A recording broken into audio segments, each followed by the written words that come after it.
Hello, welcome to another myFootpath discussion with an industry leader. I'm Luke Schultheis, an advisor to myFootpath, a leading firm to re-enroll adult stopouts.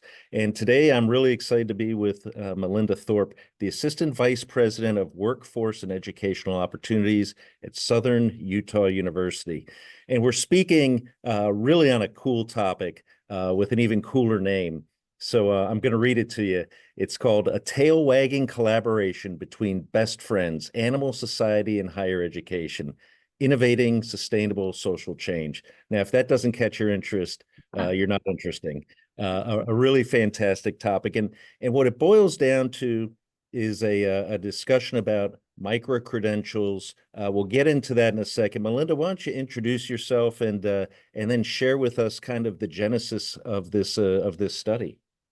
Sure, I'd love to. Thank you, Luke. You mentioned that I work here at Southern Utah University, which, if you don't know where Southern Utah University is, we're just a few miles north, located a few miles north of the entrance to Zion National Park, which most people generally know where Zion National Park is. Beautiful area of the country. And my area of interest and work at the university here is really in economic and workforce development and identifying ways that the university can assist adult learners in obtaining the skills that they are looking for to be successful in the workforce, whether that is on a traditional degree plan or if it's looking at alternative education opportunities.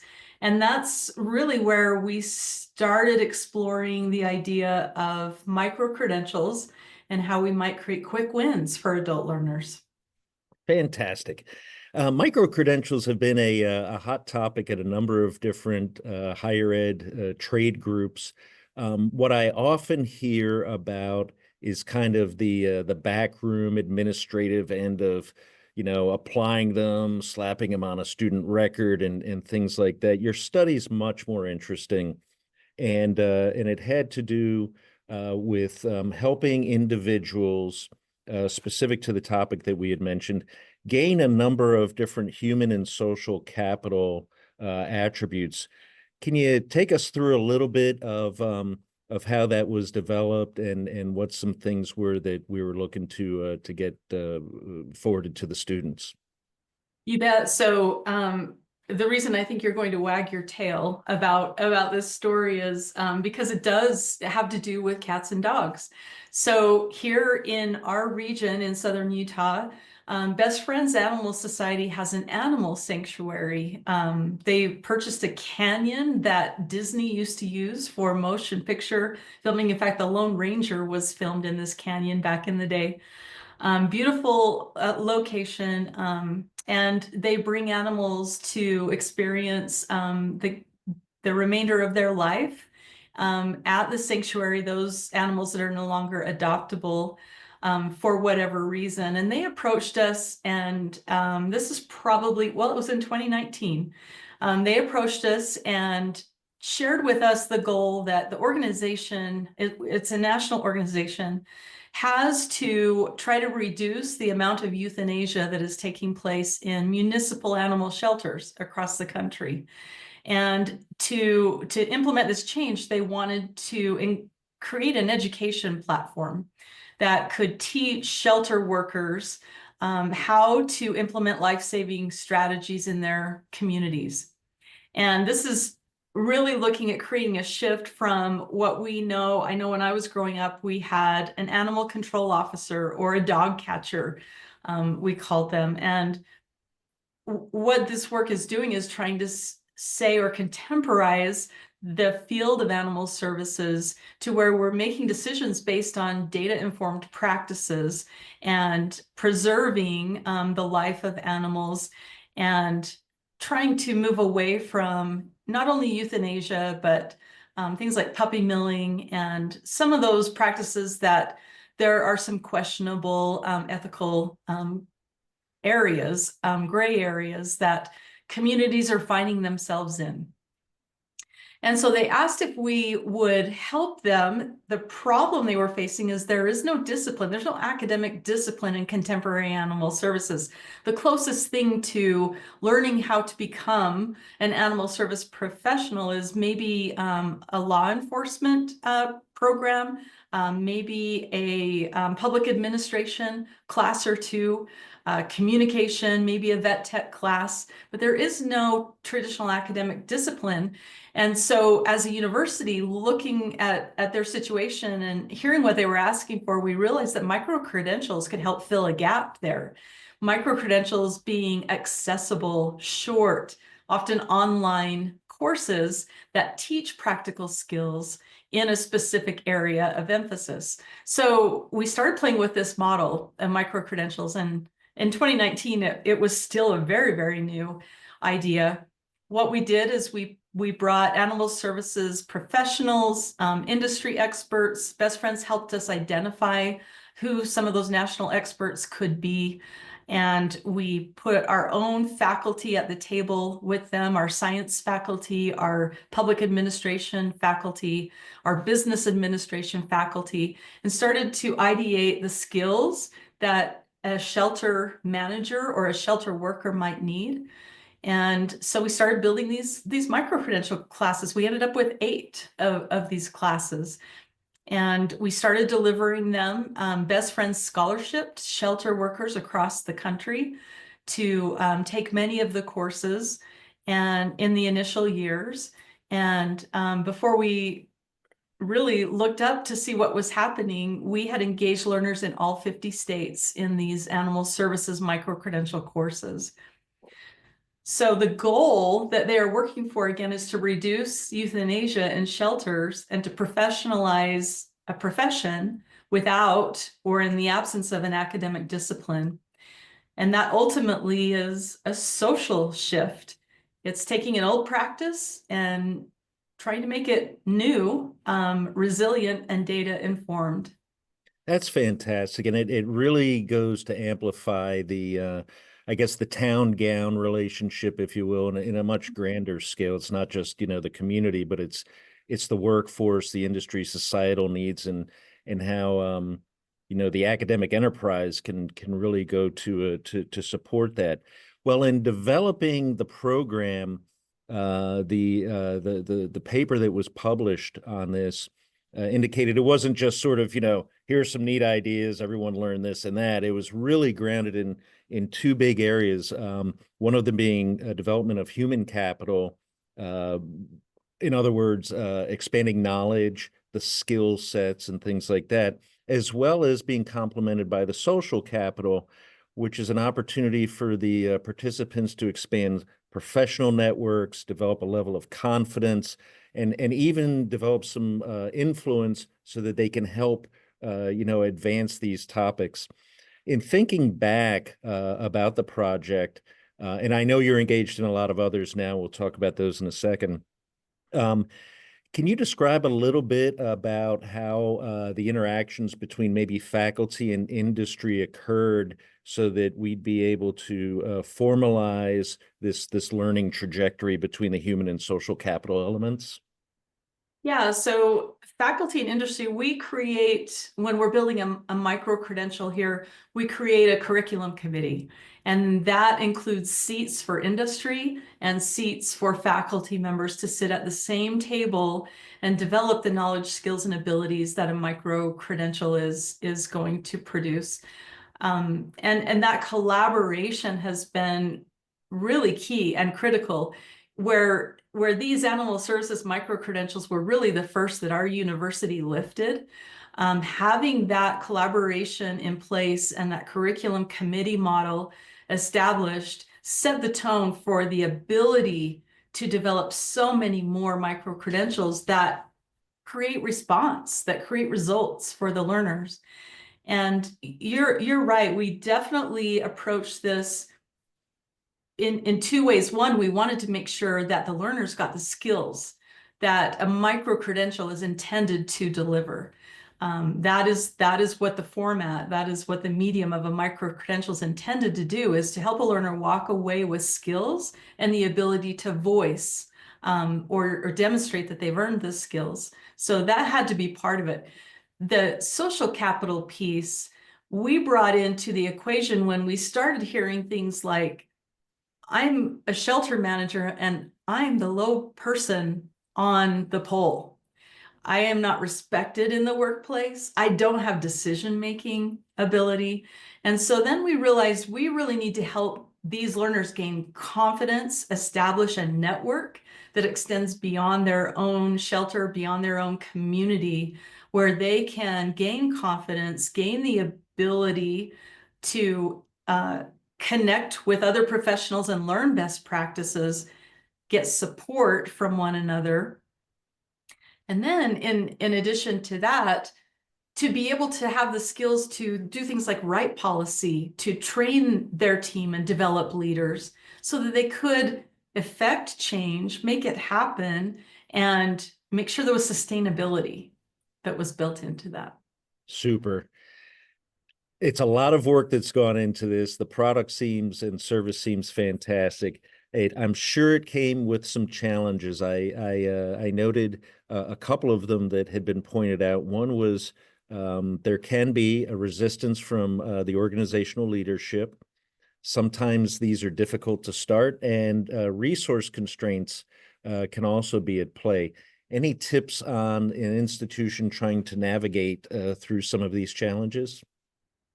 Yeah, I think, we just talked about collaborating with industry and faculty, but our microcredentials are housed in the professional education arm of our university. We found really quickly that developing a partnership with the provost's office was critical, that we were building using the KSA model that the institution uses, that we were being attentive to our accreditation standards, and that we were following the Carnegie model, which our institution follows. And so what we did is through that process of developing the partnership, we created a system where a dean on our campus actually sponsors a micro-credential, kind of like sponsoring a bill as it goes before Congress, right? So that dean gets into the weeds with us in the building and basically certifies that the curriculum meets the standards of the university, and they're willing to stand up with that micro-credential. That was a lesson learned in the beginning that has again served us well. And every university I talk to about micro-credentials, I recommend it's a little bit of work on the front end, but having that thread of connection with the academic provost's office and the deans has opened up doors for stackability, the ability to stack credits. They caught the vision early on of how micro-credentials could serve as a pipeline for them to boost enrollments. So I think that has been really important to the success of the program. Oh, that's fantastic. And having a dean as a partner certainly helps elevate the discussion, I'm sure. Um, can you describe at all any of the interactions the institution may have had with folk who have come through some of these programs? Do you ever have them come back and say, this helped us, achieve something, or I've recommended to others, or anything of that nature, or some sort of testimonials to the wonderfulness of the endeavors? I think one of the exciting pieces for those in the department that are running the program is that every time a learner signs up and says, my coworker told me about this class, or my boss told me about this class, they know that the word is spreading, and the word of mouth recommendation, right, is the greatest recommendation. I think the contribution we surveyed, and that's what this research study is about, is we surveyed the participants. And when we learned how many are now contributing to creating policy, the number who are contributing to helping their local community shelter move toward life-saving practices, encouraging adoptions and foster programs. When we hear these learners developing the programs that are taught in the micro-credential courses, We get so excited.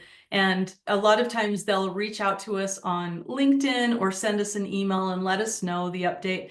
And then really the ultimate culmination is what's going to happen here in a few weeks.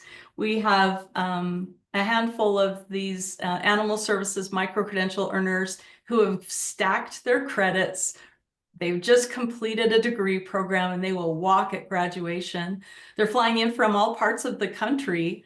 Wow. And they've taken their classes online, but that's some where we've been able to help someone catch the vision, gain confidence in an education setting.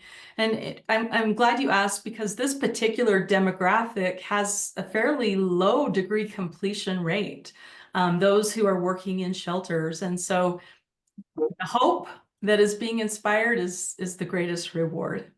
That's awesome. I'm curious, because the network seems to be so vast, how how either you promote the micro credentials to folk who may have an interest, or where they might search for them on the website. Yeah, so that's a really great question, and we have an interesting approach to that. So our micro credentials are found on the Best Friends Animal Society website, and that's where learners are going to find them. Best Friends does a majority of the marketing, and then as a university, we back that with some social media and PR that the university does, touting the successes of the program participants. But our industry partners in most of our micro-credential programs tend to be the ones that are really telling the story to their constituency about the opportunity. And And it makes a ton of sense. I didn't see that coming. It's genius right there. well, it's why we have them helping to build the classes, right? You support what you help create, and they catch the vision and they want to tell the story. That's really fantastic, and it really does get at someone's affinity for an area of which they've got significant interest, Mhm. rather than someone let me go shop for schools and look to see what's available. Today, as you know, lots of discussions about questioning the value of higher education, and despite us all getting on the bandwagon and saying we're going to do this and that, lots of institutions don't really do it. I think Southern Utah University is a great model in this situation where you're meeting students where they are. You're positioning yourselves to be able to help someone advance with skills and knowledge, develop a network, and it's coming directly from industry. Um, I saw a statistic there in the paper. 77% of the micro-credentialed participants continue to use the skills and knowledge that they picked up in their course. This sounds somewhat remarkable. What can you share with us about that?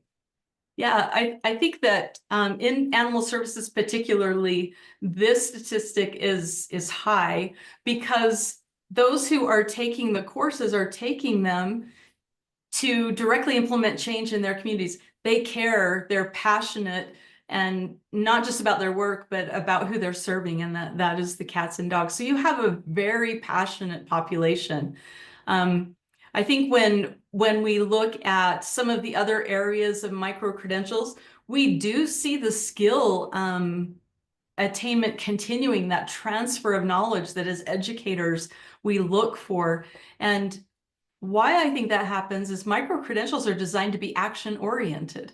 We teach in a micro-credential, even though it's a short course, we teach skills and then we teach a learner how to take those skills to action. And once they learn how to do that, they'll do it again and again. And I think that is why with micro-credentials, we're seeing that retention of skills and continuing to use the skills a little bit higher. And I think that's just by design. Fantastic. I think that it's a brilliant model. I love how we teach our learners to take action in all of our micro-credential programs. Right. Well, it's obvious that this wasn't a pet project. In fact, it Oh, was Luke. That sorry. was so good. In fact, it spurred development of over 50 different programs, I believe you've mentioned. We have Uh, 62. 62. Microcredential programs. Yeah, we're building right now locally in the area of geothermal energy, parks and tourism, behavioral health, healthcare, finance. Yeah, the list goes on. I'm not going to list all 60 of the programs, but we're finding great success. And I'm going to tell you, Luke, I think it has a lot to do with the fact that we live in an underserved area. We're in a rural region. We have underserved, undereducated populations, and we have a low degree completion rate in our region. And micro-credentials do help bridge that gap. We're able to teach adults how to be learners with the university in a low stakes setting. And the learner learns something, they walk away with skills, they walk away with a certificate or a digital badge to voice what they've learned. They share that on social media, they get reinforcement from family and friends there. They come back and say, what's next? In fact, at SUU, 43% of those learners who have taken a micro-credential course with us have returned to take a second. Wow, that's really remarkable. I'm assuming that that your work's gotten the attention of, the workforce boards or however it's sort of structured in Utah. Can you speak to any if there's been recognition, partnerships at that level, consultations, or anything of that nature to help, continued expansion? So I think the most exciting area of expansion and collaboration for me is the fact that economic development directors in our part of the state, so really it's the southwest 11 counties in Utah, have come together, and this is government economic development directors, it's business leaders, and it's 3 higher education institutions.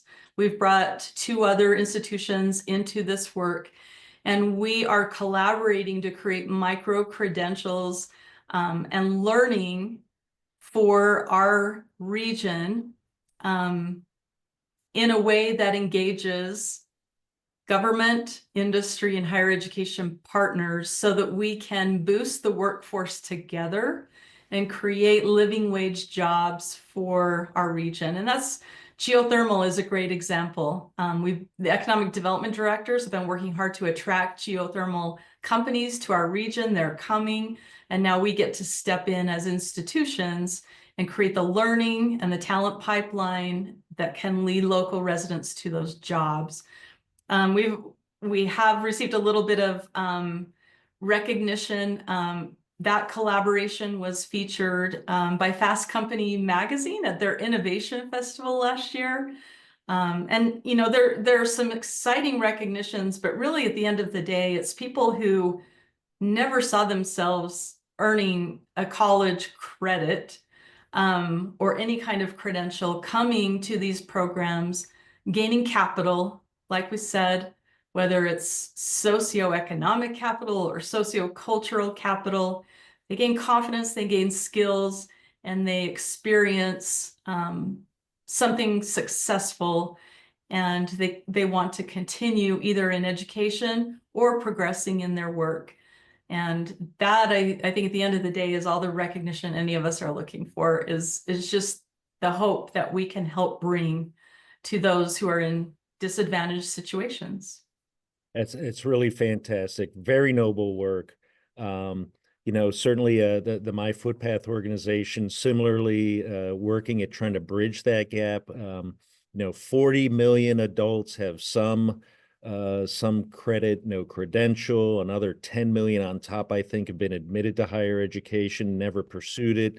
And then we've got how many who didn't even take that step. I think still only a third of the population or so has a baccalaureate degree. So that's not the route for everybody. There are other routes. There are routes through micro-credentialing.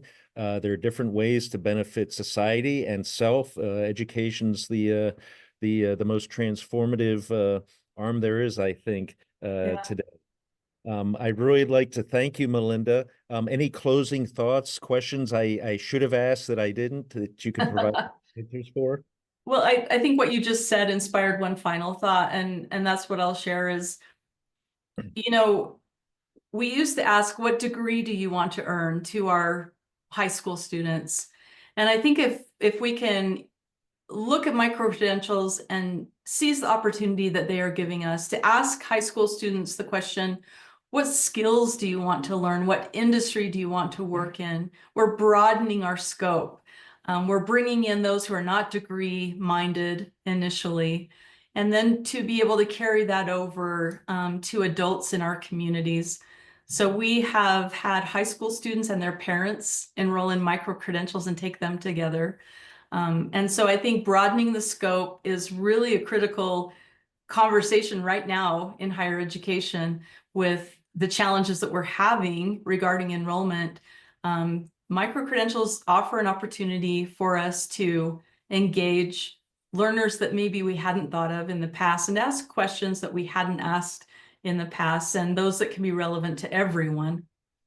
That's fantastic. And thank you for your work in doing this. It's manifest into tangible outcomes. It's not a great idea. It's something that's been going on, and it's really contributing. Thank you everyone for watching the myFootpath series with experts in higher education. Today I've spent a great time with Melynda Thorpe, the Assistant Vice President of Workforce and Educational Opportunity at Southern Utah University. I know she'd be more than happy to discuss things offline with you if you reach out to her by email at the university website. Thank you all, and feel free to send me emails too if you need a connection made. Thank you for watching. Thank you, Luke. It's been great to visit. My pleasure.